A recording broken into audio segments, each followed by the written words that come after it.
नमस्कार, जय जय राम, जय सिया राम। मेरे प्यारे सभी दर्शकों, आज के इस वीडियो में मैं एक बागेश्वर भक्त और एक बोलने वाली बकरी का वाकया सुनाऊंगा, जिसको सुनकर के वाकई आप हैरान रह जाएंगे कि क्या ऐसा भी हो सकता है। तो जी हाँ, चलिए अब हम लोग कहानी को बिना देरी किए शुरू करते हैं। तो एक बार की बात है, एक भगवान का बहुत ही भक्त जो अपने आप को हमेशा जो है भगवान की भक्ति में ही लीन रखता था।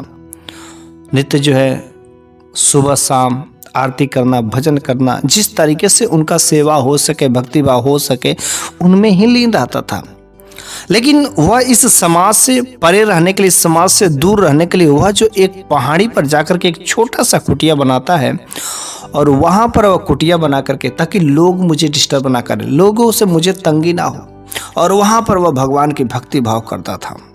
लेकिन समय गुजरने के साथ साथ जो है उसको भक्ति भाव करते करते उसको कुछ सिद्धियां भी प्राप्त हो जाती है। अब तो वह एक बहुत बड़ा बाबा भी बन जाते हैं, पंडित बन जाता है। लोगों की अब तो अपने सिद्धियों के बदौलत उनके दुखों की, समस्याओं को वह जो उपाय भी बताने लगता है। और जब कोई भी व्यक्ति उनके पास अपनी समस्या को लेकर के जाता था तो उनका वह समाधान जरूर देते थे, क्योंकि उन्हें कुछ ऐसी सिद्धियां प्राप्त हो गई थी कि लोगों की भविष्यवाणी भी करते थे, साथ में जो उनके जीवन में आ रही समस्याएं हैं उनका समाधान भी करने का उपाय बताते थे। अब तो उनके बारे में अगल बगल लोगों को खूब सारी चर्चाएं होने लगे। उस एरिया के, उस नगर के, उस प्रांत के जितने भी बड़े बड़े सेठ महाजन थे, वे भी लोग उस बाबा के पास जाने लगे और अपनी जो जीवन में जो चल रही परेशानी है, समस्या है, उसका भी समाधान लेकर के लोग जाने लगे। लेकिन एक बार जो है बाबा कहीं घूमने गए रहते हैं और उन्हें एक जो अंगूर का पेड़ मिलता है। वे अंगूर का पौधा ला करके अपने उस कुटिया के किनारे लगा देते हैं। लेकिन चूंकि भगवान की कृपा से वह अंगूर का पौधा, अंगूर की लतें खूब बढ़ती है और वहाँ पर उनके झोपड़ी के ऊपर खूब लताएं देखने को मिलते हैं। उसके बाद से उसमें फल जब लगते हैं तो गजब का फल। वो जो अंगूर का फल लग रहा था, उस अंगूर का फल काफ़ी स्वादिष्ट मीठा रहता। लेकिन एक और ख़ास बात रहती कि जो अंगूर का साइज होता है, बाकी अंगूरों की तुलना में उसका साइज कुछ बड़ा होता है। और इस तरीके से अब तो वह बाबा जी, जो भी भक्त, जो भी लोग उनके पास अपनी समस्या को लेकर के जाते थे, उनका सॉल्यूशन के लिए वह जो एक एक अंगूर जब प्रत्येक भक्तों को अवश्य दिया करते थे। उस अंगूर में जो बाबा के द्वारा दी जाती थी, चूंकि बाबा को सिद्धियां प्राप्त थी, जिसके वजह से वह अंगूर जो एक बहुत विशेषकर प्रसाद बन जाता था। उस अंगूर को ग्रहण करने से शरीर में अनेक प्रकार की बीमारियां की मुक्ति हो जाती थी। और इस तरीके से लोग जो है उनके अंगूर को देखने के लिए, उसके अंगूर को खाने के लिए तथा अपने शरीर की सभी बीमारियों से मुक्ति करने के लिए लोग जाते थे। लेकिन जो है पहाड़ी के निचले हिस्से में एक जो माली रहता था, जिसके पास अंगूर की बागवानी थी। वह जब उस अंगूर के बारे में सुनता था, लोगों के द्वारा सुनता था, तो बड़ा ही आश्चर्यजनक होता था, बड़ा ही अचंभित होता था कि आखिर कैसे उनके पास कौन सी नस्ल के बीज मिल गए कि जो मेरे पास नहीं है। क्योंकि मैं अंगूर की बागवानी ही करती हूँ, लेकिन उसके बावजूद भी मेरे पास वैसा अंगूर क्यों नहीं है। अगर कहीं से किसी तरीके से उस अंगूर की एक लत मिल जाए तो मैं अपने बाग में लगा करके और उसका मैं ढेर सारे मैं पैसे कमा सकता हूँ किसी तरीके। लेकिन वह जो माली था, जो अंगूरों की बागवानी करता था, वह बाबा जी से बहुत ही घृणा करता था। वह पाखंड मानता था, वह इन सब चीज़ों को बिल्कुल ही नहीं मानता था। वह तो चाहता था किसी तरीके से बाबा का, ये जो पास लोग जाते हैं उनको जो गलत साबित करना चाहता था। वह बाबा को गलत साबित करने के लिए कई प्रकार के कभी कभी चाल भी चलता था, लेकिन कोई चाल सफल नहीं होती थी। उस माली के पास में एक बकरी भी थी। वह बकरी काफ़ी बड़ी और दिखने में खूब शानदार, अच्छी खासी दूध देने वाली थी। अब बकरी तो बकरी होती है, लेकिन उस बकरी का दूध बहुत ही मीठा होता था। उसे अपनी बकरी का महत्व नहीं पता था कि मेरी बकरी जो क्या कर सकती है। उसके घर पर जो एक नौकरानी भी रहती थी, जो उसके घर का काम काज करती थी, लेकिन उसका, उस मालिक का अपनी नौकरानी के साथ में संबंध ठीक नहीं थे। बिल्कुल ही पति पत्नी के जैसे दोनों रहते थे। इस वजह से दोनों में खूब जमती थी। लेकिन वह जो नौकरानी थी, बस इसके घर पर काम करने आती थी, लेकिन काम करने के दौरान ही ये पति पत्नी के जैसे उसके साथ बर्ताव करता था, व्यवहार करता था, लेकिन कोई बोलने वाला नहीं था। और एक बार उसके मन में बहुत ही खुरपाती विचार चलता है, क्योंकि ना जो मेरी नौकरानी है उसी को बाबा जी की जो ब्रह्मचर्य नियम का पालन करते उनकी इज्जत का जो धज्जिया उड़ाया जाए, अगर किसी तरीके से उसके इनके इज्जत पर जो आंच उछाली जाए तो अवश्य लोगों को यही एक ऐसा रास्ता कि तुरंत जो विश्वास उन लोगों का टूट जाता है।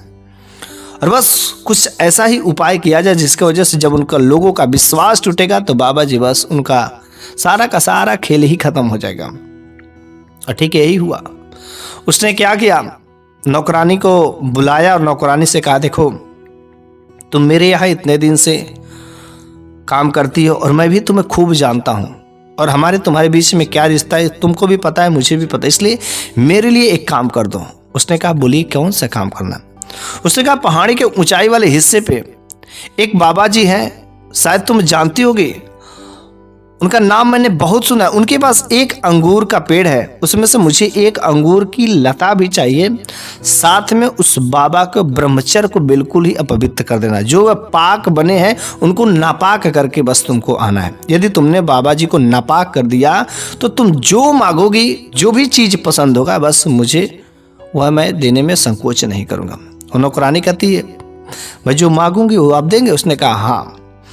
तो नौकरानी ने कहा, मुझे आपकी बकरी चाहिए जो आपकी बहुत प्रिय है। उसने कहा ठीक है, बकरी ले लो, लेकिन बाबा को नापाक करके आना है।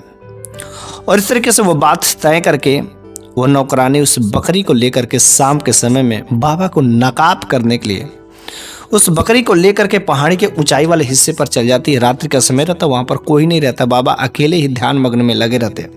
दरवाजा को नॉक करती है। नॉक करने के बाद जब बाबा दरवाजा खोलते हैं तो कहते हैं कि बोलो क्या चाहिए। उसने कहा, मुझे कुछ चाहिए नहीं, रात के समय है और हम इस बकरी को लेकर के रास्ता भटक गई हूँ, कृपया मुझे आप कुछ एक रात के लिए शरण दे दीजिए। बाबा ने कहा, मैं किसी पराई स्त्री को अपने घर में शरण नहीं दे सकता हूँ, आप बाहर सो जाइए, कोई दिक्कत नहीं, बकरी को रख दीजिए और बाहर सो जाइए। उस महिला ने कहा, मैं एक स्त्री जात की हूँ और मैं बाहर सोऊंगी, मुझे बाहर सोने से ये रात्रि के समय में बहुत डर लगता है, कृपया आप अपने घर के अंदर थोड़ा सा जगह दीजिए। मैंने तो आपको बहुत नाम सुने कि आप लोगों के हित करते हैं, लोगों के दुखों को हर लेते हैं, और एक अबला नारी, एक असहाय स्त्री जो आपके सामने ऐसी बाहर पड़ी हुई है, क्या आप उसकी सहायता नहीं कर सकते? क्या उसको एक रात के लिए शरण नहीं मिल सकती? यही एक भगवान के भक्त की रक्षा करते हैं। इस तरीके से वह बहुत कुछ कहती है, तब जाकर को बाबा का दिल पिघल जाता है। उसने कहा ठीक है, बकरी को तुम उस कार्नर में बांध दो और घर के अंदर आ जाओ, मैं तुम्हें एक घर के कोने में सो जाना, लेकिन हाँ जब तुम सो जाना और मैं भगवान की भक्ति भाव आराधना में करता हूँ तो मुझे किसी प्रकार की कोई जो है परेशानी मत पैदा करना। उसने कहा ठीक है। अब तो वह अंदर अंदर मुस्कुराने लगते, चलो किसी न किसी बहाने तो मैं अंदर तो आ गए। बकरी अंगूर की जहाँ पर पेड़ रहता है उसके साइड में बांध देती है और ये मन मन सोचती है कि जब सुबह के समय में बकरी मैं खोल करके ले जाऊंगा तो उसी समय उसकी लताओं को भी तोड़ लूंगी। और वह घर के अंदर चली जाती है, लेटी गई रहती है और वो बाबा जो भगवान की भक्ति भाव में वह जो लीन हो जाते हैं। लेकिन जब वह लीन हो जाते हैं, चूंकि वो मना किए रहते कि मेरे इस जगह पर बिल्कुल ही मत आना, मेरे इस घर में। और जो रात के समय जैसे ही सुनसान होता है, वह महिला जो बाबा जी के बगल में जाकर के बैठ जाती है। बाबा जी को तुरंत आभास हो जाता है कि लग रहा है कि मेरे बगल में कोई है। जब वो आंख खोलते हैं तो तुरंत उस महिला को पाते हैं। बाबा को बहुत गुस्सा आता है। उसने कहा, मैंने तुमसे कहा था कि तुम मेरे बगल में मत आना, मेरे कमरे में मत आना, लेकिन तुमने माना नहीं, इसी वजह से मैं तुमको घर के अंदर नहीं प्रवेश दे रहा था। उसने कहा, बाबा जी मैं आपको परेशान नहीं करना चाहते थे, लेकिन मेरे को बहुत जोर से भूख लगी है, कृपया आप मुझे कुछ भोजन देते हैं। उसने कहा, मेरे यहाँ पर कोई भोजन नहीं है, हमारे घर पर बस यह अंगूर है, अगर अंगूर खाना चाहो तो एक अंगूर खा लो। उसने कहा, एक अंगूर में मेरा भूख शांत होगा? मन ही मन सोची, लेकिन बाबा ने कहा, बस भले तुम एक अंगूर तो खा लो। बाबा जी ने एक अंगूर दिया उसको खाने के लिए। अभी तो आधा ही वह अंगूर खाए थे कि उसका भूख शांत हो गया, पेट भर गया, आधा अंगूर बचा था। उसने कहा, बाबा जी ये आधा अंगूर मुझसे नहीं खाया जाता। उसने कहा, इसको पूरा खाना ही पड़ेगा, वरना तुम पास में रखे रहो, सुबह के समय में खा लेना। लेकिन जब वह महिला भी हाथ में ही लिए रहती, उसको खाने का मन नहीं रहता, कुछ समय बाद वह अंगूर जो फिर से वह अपने ओरिजिनल शेप में आ जाता, तब भी उसको आभास नहीं था वास्तव में इसमें कितनी शक्ति है, इस बाबा की कितनी जो है शक्ति है, उसको आभास नहीं होता। और फाइनली कुछ समय बाद वह फिर से बाबा के पास जाकर के बैठ जाती है, और जैसे ही बैठती है फिर से बाबा का ध्यान खुल जाता है और कहते हैं कि आखिर तू फिर मेरे पास अब क्यों आई है, मेरे को क्यों परेशान कर रही हो, आखिर तुम क्या चाहती हो। चूंकि वह अंगूर खाने के बाद में कोई भी व्यक्ति ऐसा उसमें सिद्धियां थी, शक्ति थी कि कोई अगर बाबा से झूठ भी बोलना चाहे तो झूठ नहीं बोल पाता था। अब तो उस महिला ने अंगूर खा ही ली थी, अब तो सत्यता तो बाहर आनी ही थी। उसने कहा मैं आपके पास में आई हूं आपको नापाक करने, आपको शायद नहीं पता होगा कि मैं इतना सज धज के सुंदर बन के आ रही हूं, बस आप मेरे साथ एक रात गुजार लीजिए। अरे मैं तो एक रात की बात ही छोड़, मैं तो आप पर बिल्कुल मोहित हो गई, आप मुझसे शादी कर लीजिए, जीवन भर मैं आपके साथ रहूंगी। इतने हुस्न, इतना सुंदर, मैं जो सज धज के आया हूं, भला कोई मर्द अगर अकेले मेरे को पाए तो क्यों नहीं मजा लेना चाहेगा, और आप हैं कि जो ऐसे, अरे कोई नहीं जानेगा। उसने कहा अरे भगवान से तो डरो, अरे यहाँ पर कोई इंसान, कोई आदमी, कोई प्राणी नहीं देख रहा, लेकिन वह तो देख रहा है ना जिस पर मैं भरोसा करता हूं, उनसे कम से कम डरो, क्योंकि उनके दरबार में एक रत्ती का भी जो अन्याय नहीं होता, देर होता है अंधेर नहीं होता है। तुम नहीं जानती हो मत जानो, लेकिन कृपया मुझे इस तरीके से परेशान करने की कोशिश मत करो। वह कहती कि मेरे साथ बस एक रात गुजार दीजिए, उसी के बदले में मुझे पैसे मिलेंगे। चूंकि पहाड़ी के निचले हिस्से में एक माली ने मुझे भेजा है कि जो आपसे बहुत घृणा करता है। सारा का सारा वाकया बता देती माली वाला, लेकिन हर बार वह एक ही चीज रिक्वेस्ट करती कि बस मेरे साथ एक रात गुजार लो, मैं जो माली का नमक खाया बस उस नमक का अदा कर दूं। और इस तरीके से वह बाबा जो बिल्कुल तैयार नहीं होते हैं और एक थप्पड़ जो है उसको मारते हैं। एक थप्पड़ मारते ही वह जो महिला जमीन पर गिर जाती है, और बाबा गुस्से में आकर के कुटिया से बाहर जो है, कुटिया से बाहर जहाँ पर बकरी बंधी रहती है, और एक साइड में बाबा फिर से अपना ध्यान मग्न में हो जाते हैं। सुबह होते ही वो माली जो आज तक बाबा के आश्रम पर नहीं गया, बाबा के कुट्टी पर नहीं गया, वह माली जब ऊपर आता है तो देखता है कि बकरी तो बंधी हुई है और जो महिला है वह जमीन पर लेटी हुई है। जब उस माली ने उस महिला को हिलाया डुलाया तो पता चलता कि वह तो महिला इस दुनिया में ही नहीं है। वो नौकरानी जो उसने भेजा था वह इस दुनिया से साफ हो गई है। अब तो वह तुरंत हल्ला करने लगा, शोर शराबा करने लगा कि उसने मेरी नौकरानी को बाबा ने जान से मार दिया, इसके साथ इज्जत भी लूटी, इसके साथ छेड़खानी भी की, और इतना बुरी तरीके से लूटा कि ये नौकरानी आज दम तोड़ दी है। और पूरा जोर जोर से चिल्लाने लगा। धीरे धीरे वहां पर लोगों की भीड़ जमा होती गई, बस सब लोग अब तो बाबा पर थू करने लगे। लेकिन बाबा पर लोग जो है बहुत सारे कलंकित, सब लोगों का विश्वास टूट चुका था, क्योंकि ऐसा करामात जो सामने दे करके बाबा ने ऐसा काम कर दिया है। सब लोग यही कह रहे थे कि मुझे ऐसा उम्मीद नहीं था, मुझे ऐसा विश्वास नहीं था कि ऐसा आप कर सकते हैं। लोग कहे जा रहे थे, लेकिन बाबा बस सुने जा रहे थे, किसी से कुछ नहीं बोला। फाइनली बाबा जी को एक बीच चौराहे पर ले जाया जाता। वहां पर उस नगर के जो बड़े बड़े राजा महाराजा, जो धनी व्यक्ति थे, जो सेठ थे, जो सज्जन पुरुष थे, उन लोगों को भी बुलाया जाता है, ताकि उन लोगों को भी सामने जो बाबा पर इतना ज्यादा भरोसा करते थे, विश्वास करते थे, उनका भी तो पता चल सके, वे लोग भी जान सके कि ऐसे पाखंडियों पर हमें बिल्कुल ही भरोसा नहीं करना चाहिए, कि जो दूसरों की सहायता करता है, दूसरों को सॉल्यूशन बताता है, बिल्कुल अपने ही ऐसा इतनी नीच हरकत कर सकता है। और जब वे सेठ महाजन लोग बाबा के सामने आते हैं, कहते बाबा जी ये लोग क्या करें मुझे नहीं पता है, लेकिन क्या वास्तव में आपने इस महिला के साथ में, इस औरत के साथ में बदतमीजी की, जिसके वजह से इसकी जान भी चली गई?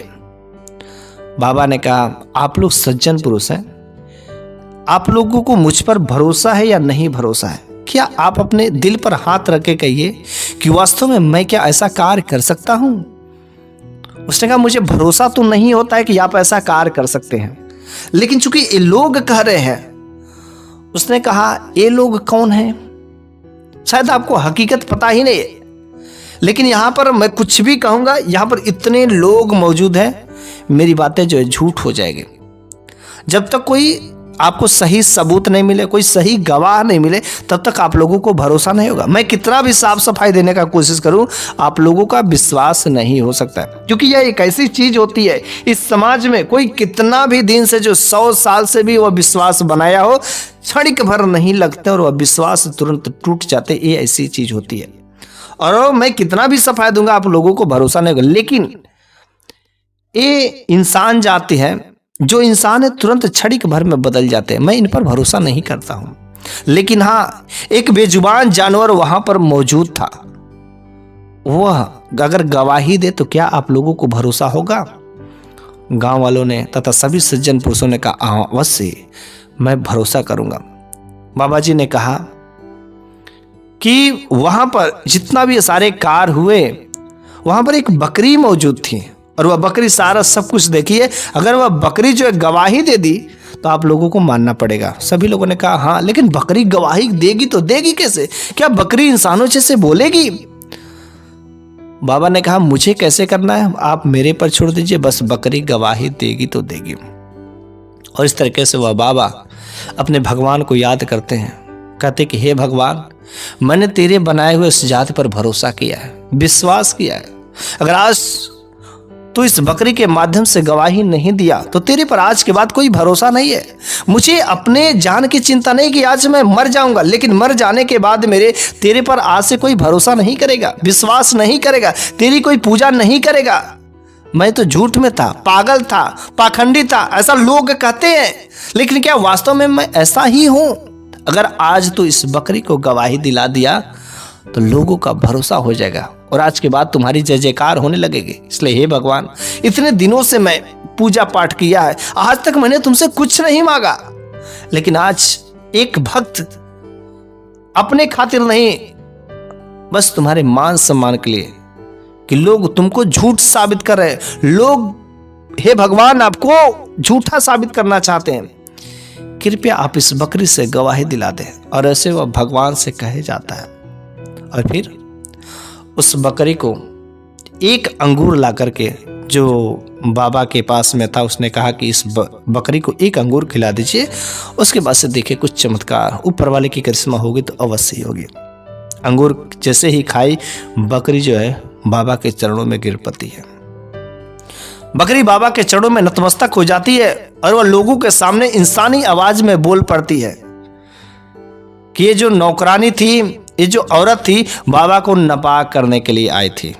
यहां पर आपको किसी को नहीं पता है कि जो माली है, इस माली की नौकरानी है और यह नौकरानी को भेजा था बाबा को नापाक करने के लिए तथा उनकी अंगूर के बेलों को चुराने के लिए, क्योंकि उसके बाग में ऐसी अंगूरे नहीं थे जो वह बाबा के पास थे। लेकिन बाबा ने इस नौकरानी को छुआ तक नहीं है, बल्कि उसने बाबा के साथ में कई सारे बदतमीजी वाले हरकतें भी की। लेकिन बस बाबा ने एक थप्पड़ बस मारा है जब उनके साथ जबरदस्ती करनी चाहिए, उनके ब्रह्मचर्य को भंग करना चाहिए। एक थप्पड़ बस मारा, तभी से वह लेटी पड़ी है। उनको नहीं पता है, बस फिर से वह कुटिया से बाहर आते हैं और वह अपने भगवान की भक्ति भाव में लग जाते हैं। यह बिल्कुल स्वच्छ है, सही है, इनका किसी प्रकार का कोई जो है दाग नहीं लगा, उस महिला के साथ कुछ नहीं किया। और जब इस तरीके से वह बकरी गवाही दे देती है तो लोगों पर भरोसा हो जाता है कि वास्तव में वह माली ही है जो बाबा से बदला लेने के लिए उस महिला को भेजा था। और अब तो पूरे अगल बगल के जितने भी सज्जन महापुरुष लोग थे, उस माली को बीच चौराहे पर ही फांसी दे दी जाती है और वहीं पर उसकी दर्दनाक मृत्यु हो जाती है। इसलिए मैं आप लोगों से कहना चाहता हूं कि कभी भी अगर कोई भगवान का भक्त हो, उससे कभी खिलवाड़ ना करें, उसे मजाक नहीं करें, क्योंकि भगवान अपने तो अपमान सह लेता है लेकिन अपने भक्तों का अपमान नहीं होने देता। आपने बहुत सारे ऐसे भक्त की कहानी अवश्य सुनी होगी कि भगवान अपने भक्त की रक्षा करने के लिए किसी न किसी रूप में आता ही आता है। अपने भले ही कष्ट में सह लेता है लेकिन अपने भक्तों का कभी जो कष्ट नहीं होने देता है, उनके कष्टों को वह खुद अपने ले लेते हैं। ये होती है भगवान की महिमा। जिन लोगों को भरोसा हो, विश्वास हो, कमेंट बॉक्स में जय जय राम, जय सिया राम जरूर लिखिएगा, वरना आपकी मर्जी। तो आज की कहानी आपको कैसी लगी है, कमेंट बॉक्स में आप अपनी राय जरूर दीजिएगा।